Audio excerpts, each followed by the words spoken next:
पती पत्नीचं नातं हे सर्वात नाजूक नातं मानलं जातं। या नात्यात प्रेम, आयुष्यभराची साथ, एकमेकांच्या हातात हात अशी अनेक वचनं दिली जातात।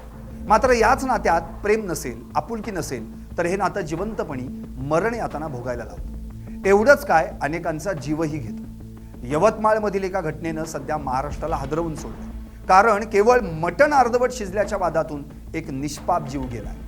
काय आहे हे धक्कादायक प्रकरण, पाहूया। नमस्कार, मी संदीप आणि आपण पाहताय एलएस मराठी।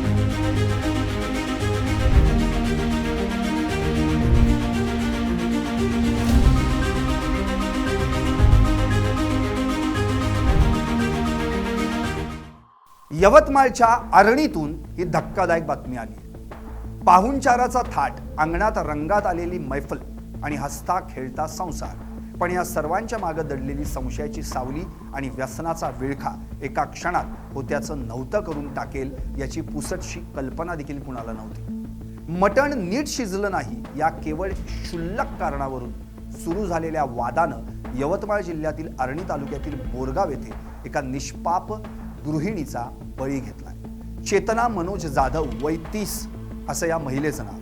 पतीच्या सततच्या छळाला आणि मित्रासमोर झालेल्या अपमानाला कंटाळून विष प्राशन करून तिनं आपली जीवनयात्रा संपवली। ही घटना केवळ एका आत्महत्येची नसून ती आपल्या समाजातील कौटुंबिक हिंसाचार आणि व्यसनाधीनतेच्या भीषण वास्तवावर प्रहार करणारी आहे। मिळालेल्या माहितीनुसार आर्णी तालुक्यातील बोरगाव येथील रहिवासी मनोज जाधव यानं बुधवारी आपल्या एका खास मित्राला घरी जेवणासाठी आमंत्रित केलं होतं। घराच्या अंगणात जेवणाचा बेत आखण्यात आला होता।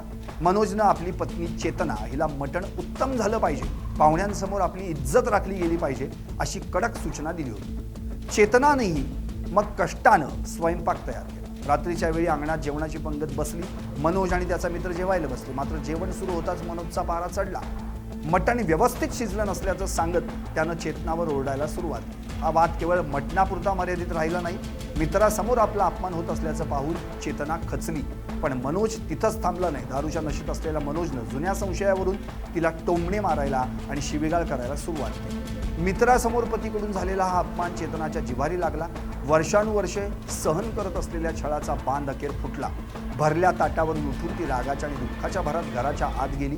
तिथं तिनं शेतात फवारणीसाठी आणलेलं विषारी औषध प्राशन केलं। काही वेळानं बाहेर येऊन तिनं स्वतःच ही बाब पतीला सांगितली। हे ऐकताच एकच खळबळ उडाली। तिला तातडीनं आर्णी येथील ग्रामीण रुग्णालयात दाखल करण्यात आलं। मात्र उपचार सुरू असतानाच तिची प्राणज्योत मालवली। मनोज जाधव हा दारूच्या आहारी गेला होता हे या घटनेचं मुख्य कारण असल्याचं समोर आलंय। धक्कादायक बाब म्हणजे मनोजवर 2015 मध्येही कौटुंबिक छळाचा गुन्हा दाखल करण्यात आला होता। त्यावेळी चेतनानं आपल्या संसारासाठी आणि मुलांच्या भविष्यासाठी मोठा निर्णय घेतला होता। 2017 मध्ये मी पुन्हा छळ करणार नाही आणि सुखानं संसार करू या अटीवर चेतनानं त्याला माफ केलं होतं। मात्र मनोजच्या वागण्यात कोणताही बदल झाला नव्हता। व्यसन आणि संशयी स्वभाव यामुळे चेतनाचं आयुष्य नरक बनलं होतं। चेतनाच्या मृत्यूची बातमी समजताच तिचे माहेरचे नातेवाईक आर्णी ग्रामीण रुग्णालयात पोहोचले। चेतनाचे मामा मनोहर राठोड यांनी दिलेल्या तक्रारीनुसार पोलिसांनी मनोज जाधव याच्यावर भारतीय दंड संहितेच्या संबंधित कलमान्वये आत्महत्येस प्रवृत्त करणे आणि कौटुंबिक छळ या गुन्ह्याखाली गुन्हा दाखल केला। पोलिसांनी तातडीनं कारवाई करत मनोजला अटक केली। बोरगाव दाबडी जे गाव आहे तिथं पती पत्नीचा वाद झाला होता। पतीने चिकन आणून दिलं आणि आपल्या मित्राला जेवायला बोलवलेलं होतं। ते चिकन अर्धवट शिजलं या कारणावरनं पतीने त्याच्या पत्नीला आपल्या मित्रांसोबतच थोडंसं रागवलं आणि यापूर्वीसुद्धा त्यांचे बरेच दिवसांपासून वाद चालू होते।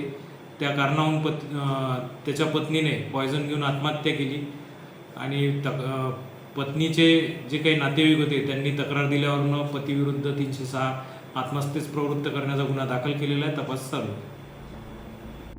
रुग्णालयाबाहेर नातेवाईकांनी केलेला आक्रोश हृदय पिळवटून टाकणारा होता। एका चांगल्या संसाराची राख रांगोळी फक्त एका माणसाच्या रागामुळे आणि व्यसनामुळे झाली अशी भावना तिथं उपस्थित असलेल्या ग्रामस्थांनी व्यक्त केली। ही घटना अनेक प्रश्न उपस्थित करते। दारूच्या नशेमुळे माणूस आपल्या जवळच्या व्यक्तीवर हात उचलण्यास किंवा मानसिक छळ करण्यास मागे पुढे पाहत नाही, हे पुन्हा एकदा सिद्ध झालं। केवळ मटणावरून एखाद्याला आत्महत्येस प्रवृत्त करण्या इतपत राग येणं ही एक गंभीर मानसिक विकृती आहे।